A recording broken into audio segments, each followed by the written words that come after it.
안녕하세요. 오늘은 우리의 일상에서 꼭 한 번쯤 마주치는 사람들, 바로 내 약점을 이용하는 오지라퍼에 대해 이야기해 보려고 합니다. 단순히 관심을 보이는 게 아니라 내 약점을 이용해서 자신의 이익을 챙기거나 나를 불편하게 만드는 사람들. 이런 사람들을 구별하지 못하면 의도치 않게 피해를 볼 수도 있죠. 그래서 오늘은 내 약점을 이용하는 오지라퍼의 실제 사례를 들어보고 그들에게 휘둘리지 않는 현명한 대처법까지 알려드리려고 합니다. 여러분도 주변에서 비슷한 경험을 해보신 적이 있다면 끝까지 함께 해주세요. 먼저 오지라퍼가 단순히 관심이 많은 사람과 어떻게 다른지 짚고 넘어가야겠죠. 진짜 관심이 많은 사람은 상대를 배려하며 경계를 존중하지만 오지라퍼는 상대의 사적인 부분을 파고들면서도 그 정보를 자신에게 유리하게 활용하는 경향이 있습니다. 겉으로는 친절하고 걱정하는 것처럼 보이지만 결국에는 그 정보를 퍼뜨리거나 조종하는 데 사용하죠. 이제 실제 사례를 통해 어떤 식으로 내 약점을 이용하는지, 그리고 이에 대한 효과적인 대처법을 하나씩 살펴보겠습니다. 첫 번째 이야기, 직장 내 오지라퍼. 혜진 씨는 마케팅 회사에서 일하는 직장인입니다. 평소에 일처리가 꼼꼼하고 책임감이 강한 편이라 동료들에게 신뢰받는 직원이었죠. 하지만 최근 업무 부담이 많아지면서 스트레스가 쌓였고 몸도 점점 지쳐갔습니다. 그러던 어느 날 같은 팀 동료인 선영 씨가 다가와 말을 걸었죠. 혜진아, 요즘 힘들어 보이는데 괜찮아? 무슨 고민 있어? 선영 씨는 평소에도 사람들에게 잘 다가가고 말도 친절하게 하는 사람이었기 때문에 혜진 씨는 순간 마음이 놓였습니다. 그래서 요즘 프로젝트가 힘들고 성과 압박이 심해서 스트레스를 받고 있다는 속내를 털어놨죠. 선영 씨는 공감하는 듯 고개를 끄덕이며 들었고, 그렇구나. 너무 무리하지 말라고 위로해줬습니다. 그런데 며칠 뒤 사무실에서 동료들이 수군대는 소리가 들렸습니다. 혜진 씨 요즘 성과가 안 나온다던데? 이번 프로젝트에서 고생 많이 한다더라. 괜찮은 거 맞아? 누군가가 혜진 씨의 이야기를 퍼뜨린 것이었죠.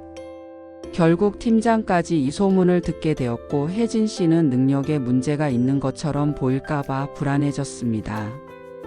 나중에 알고 보니 바로 선영 씨가 회사 사람들에게 혜진 요즘 힘들어 하더라. 우리 팀 좀 걱정된다라며 이야기를 돌렸던 것이었습니다. 대처법. 이런 상황을 방지하려면 몇 가지 원칙을 지키는 것이 중요합니다. 필요 이상의 정보를 주지 않는다. 친해 보이는 직장 동료라도 너무 개인적인 이야기는 하지 않는 것이 좋습니다. 감정적으로 힘들 때는 친구나 가족에게 이야기하는 것이 더 안전합니다. 상대의 반응을 살핀다. 상대가 내 이야기를 듣고 진심으로 걱정하는 것인지 아니면 단순한 호기심인지 구별해야 합니다. 정보를 묻는 데만 집중하는 사람은 조심해야 합니다. 소문이 퍼졌을 때 빠르게 대응한다. 내 이야기가 왜곡되거나 퍼졌다면 침묵하지 말고 오해를 풀기 위해 정확한 정보를 알리는 것이 중요합니다. 두 번째 이야기, 친구 관계 속 오지라퍼. 현수 씨는 오랜 친구인 민우와 평소에 속 이야기를 많이 나누는 사이였습니다. 어느 날 여자친구와의 관계에 대해 고민이 생겼고, 믿을 수 있는 친구라고 생각했던 민우에게 고민을 털어놨죠. 민우야, 나 요즘 여자친구랑 많이 싸워. 내가 뭘 잘못하고 있는 건지 모르겠어. 민우는 고개를 끄덕이며 열심히 듣는 듯 보였습니다. 그래? 그런 건 힘들지. 근데 내가 너무 예민한 건 아닐까? 라며 위로해줬고, 현수 씨는 한결 마음이 가벼워졌죠. 그런데 다음날 다른 친구가 이런 말을 했습니다.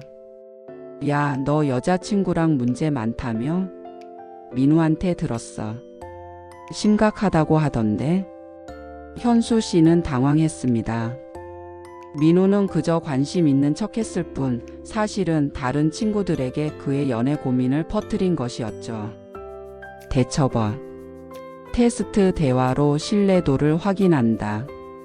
먼저 작은 이야기부터 꺼내보고 상대가 이 정보를 어떻게 다루는지 살펴보세요. 만약 다른 사람들에게 쉽게 말한다면 신뢰하기 어려운 사람입니다. 명확하게 의사 표현하기. 내 이야기가 퍼지는 것이 불편하다면 내 이야기 다른 사람에게 하지 않았으면 좋겠어라고 직접적으로 말하는 것이 중요합니다. 거리를 둘 줄 알아야 한다. 친구라고 해서 반드시 모든 고민을 공유할 필요는 없습니다. 나의 이야기를 가볍게 다루는 사람과는 자연스럽게 거리를 두는 것이 좋습니다. 세 번째 이야기, 가족 내 오지랖퍼. 수진 씨는 가족 모임에서 오랜만에 만난 고모에게 결혼 이야기를 들었습니다. 수진아, 너도 이제 나이 찼는데 결혼 준비 안 하니? 좋은 사람 좀 알아봐 줄까? 처음에는 그냥 넘어갔지만 고모는 다른 가족들에게 수진이가 아직도 결혼 생각이 없다네.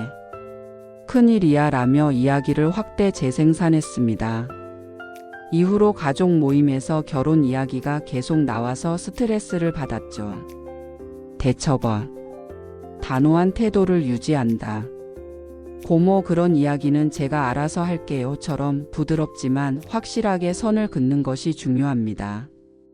대화 주제를 돌린다. 결혼 이야기 대신 다른 주제로 대화를 유도하면 불필요한 간섭을 줄일 수 있습니다. 불편한 상황에서는 적절히 회피한다. 필요하다면 자리를 피하거나 짧게 대답하고 넘어가는 것도 방법입니다.